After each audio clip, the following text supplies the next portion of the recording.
This is Xinjiang, China's vast northwestern frontier, where the landscape is as distinct as its minority Muslim population, the Uyghurs.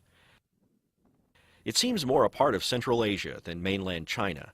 It's a land rich in resources and ripe for exploitation.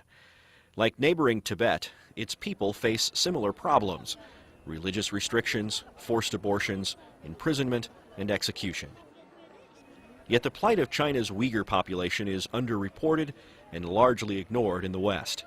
They practice a moderate interpretation of Islam. They're without a prominent leader or the romantic allure that draws so much attention to Tibet. The Chinese government explains its heavy hand by labeling Uyghurs as separatists and, after September 11th, as terrorists.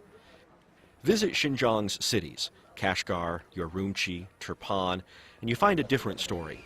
You find people more concerned with raising their families and practicing their traditions than rising up against China. The Uyghur people are a Turkish people. Uyghur is our ethnic name, and of course we live in what we call East Turkestan, and what the Chinese government calls the Xinjiang Uyghur Autonomous Region. Rabia Kadir is president of the Uyghur American Association. She was imprisoned in 1999 and later released into the United States after trying to meet with a U.S. congressional delegation investigating China's alleged human rights violations in Xinjiang.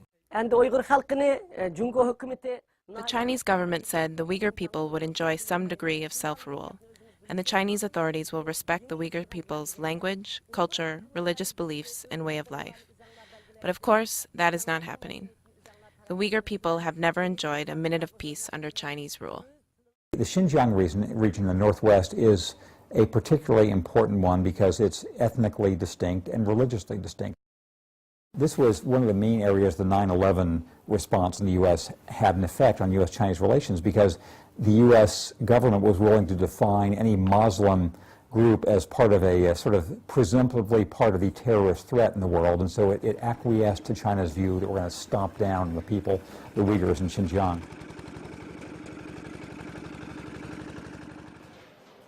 This is familiar to America in its crudest era, kind of like the white U.S. Reaction towards Indian reservations.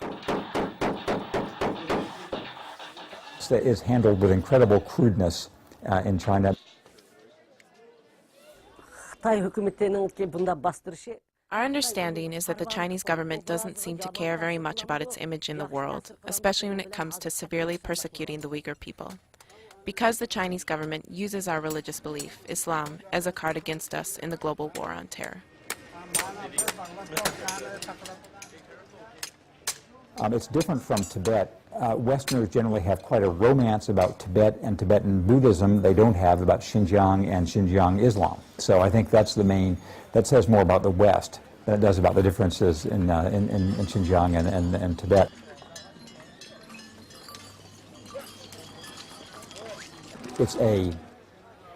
It's a troublesome area for China because the people are ethnically different.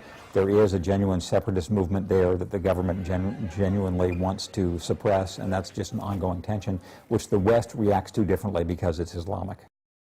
3 security officers have been stabbed to death and another wounded in China's Xinjiang province. The attack took place at a road... China sees itself in a struggle against the East Turkestan Islamic movement, which advocates the creation of an independent state of East Turkestan.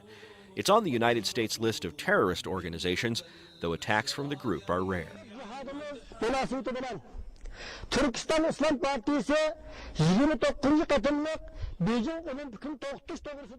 The question becomes whether China's response to this group is disproportional to the actual threat. In the name of so-called bilingual education, the Chinese authorities began to impose the Chinese language and replace the Uyghur language.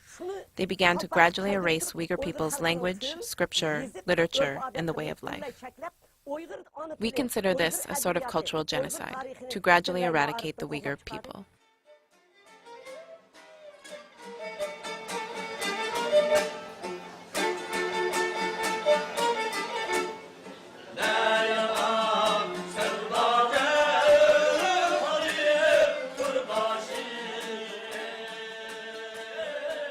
In the last several years, Xinjiang has witnessed a mass settlement of ethnic Chinese who are provided government incentives and good jobs to move here. Mandarin is now required in schools, and there's a prohibition on children entering mosques. Those and other restrictions make it difficult for Uyghurs to pass on their culture to the next generation. Some consider it a forced assimilation with the mainland. Younger Uyghurs find themselves having to adapt to the Chinese way of life to compete and survive. In the big city, of course, the life speed is quite fast, so you have to catch up the life speed. Otherwise, you're in or you're out. So it depends on you. It's up to you. It's your choice. So if you work hard, you can achieve more. If you want to be a competitive person, you should have a master of Chinese. What is to become of the Uyghur people? And what do China's restrictions on their cultural and religious freedom say about China's role as a responsible stakeholder in the world? Will Uyghurs remain a forgotten minority? China really need to separate different issues. Minority issues is minority issues. Terrorism is terrorism. Can't mix them together.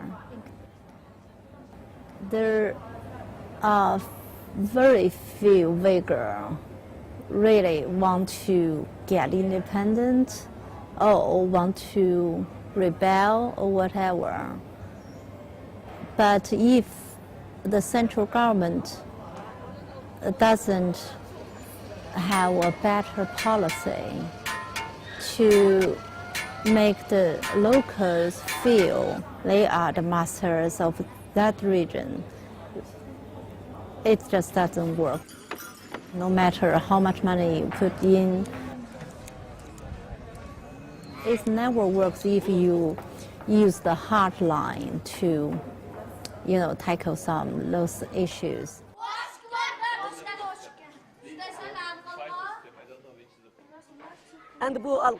The Chinese government knows that very few people in the world are aware of our situation. So before the Uyghur situation becomes an international issue, the Chinese government's intent is to wipe out the Uyghurs as quickly as possible.